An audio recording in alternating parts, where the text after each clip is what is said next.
Aquesta és l'ovació que el públic del camp municipal de futbol ha ofert al Vila després que l'equip ha guanyat el Torreforta per 3-2. Malgrat el domini dels locals, l'equip de Tarragona ha arribat al descans amb un contundent marcador de 0-2. El primer gol visitant ha estat fruit d'una jugada combinada. El segon ha arribat quan l'àrbitre ha vist penal en aquesta acció de Raúl sobre Dani, que ha marcat.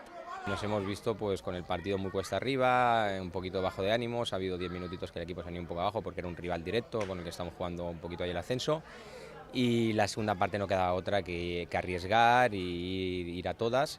El primer gol del Viladecans, obra de Mauri, ha arribat en el minut 64. El segon, que significava l'empat, l'ha transformat Polo després d'un servei de córner de Joni. El tercer, ja en el temps de descompte, l'ha marcat Àlex Sánchez de cap i ha desfermat l'alegria del públic.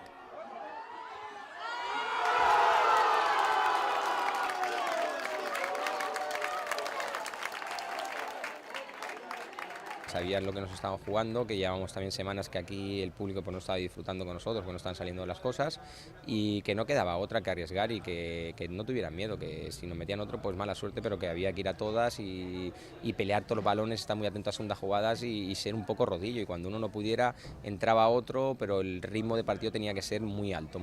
Amb aquest resultat, el Vila segueix amb aspiracions per jugar a la Lligueta d'Ascens.